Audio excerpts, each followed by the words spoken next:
Friends, day 91. ഇന്ന് I have to complete at least 5 kilometre. അതാ plan. ഇപ്പോൾ കുറേ ആയിട്ട് റൂട്ടീന് കുറച്ച് തെറ്റിക്കെടുക്കുക എന്ന് പറയണ്ട. നമ്മൾ ഏർലി മോർണിംഗ് ഇപ്പോൾ എണീക്കാൻ പറ്റിയില്ല. 11 മണി 2 ദിവസം അങ്ങനെ ഒരു അൺഹെൽത്തി ലൈഫ് സ്റ്റൈൽ പിടിച്ച്.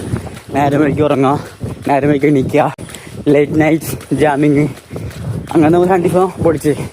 പക്ഷെ ഇനി അങ്ങനെ പോയിട്ട് എവിടെയാ അത് പറയാൻ കാരണം എന്താ വെച്ചാൽ, ഡെയിലി നേരത്തെ എണീക്കുന്ന ആൾ ഇങ്ങനെ നേരം വഴിക്ക് എണീക്കുമ്പോൾ അവർക്ക് ഭയങ്കര ഡേ മാറി പോലെ തോന്നുന്നു. ഞാൻ അപ്പോൾ ആ ഒരു പൈസയില്ല. അപ്പോൾ ഇനി മുതൽ ഡെയിലി നേരത്തെ എണീക്കണമെന്നുള്ള മൂടിയാണ് പോകുന്നത്. അതിൻ്റെ പാടൊന്നും അറിയില്ല. എന്നാലും വിളിക്കാം.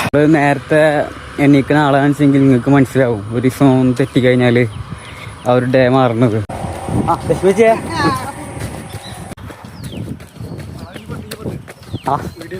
നിങ്ങൾ വിട്ടുണ്ട്. 4.2 കിലോമീറ്റേഴ്സ് ഡൺ. ഒരു 800 മീറ്റർ കൂടിയോ. നല്ല പൊരി വെയിലെത്താട്ടോ. അതാണ് മൂട്. 5 കിലോമീറ്റർ തീർത്തിട്ടോ. പരിപാടി അവസാനിപ്പിച്ച്. കുറച്ച് സ്ലോ പേസിലായിരുന്നു പരിപാടി. എന്തായാലും ഓൾ സെറ്റ്. നാളെ മുതൽ നമുക്ക് ലോങ് റൺ പിടിക്കാം. ഓക്കെ.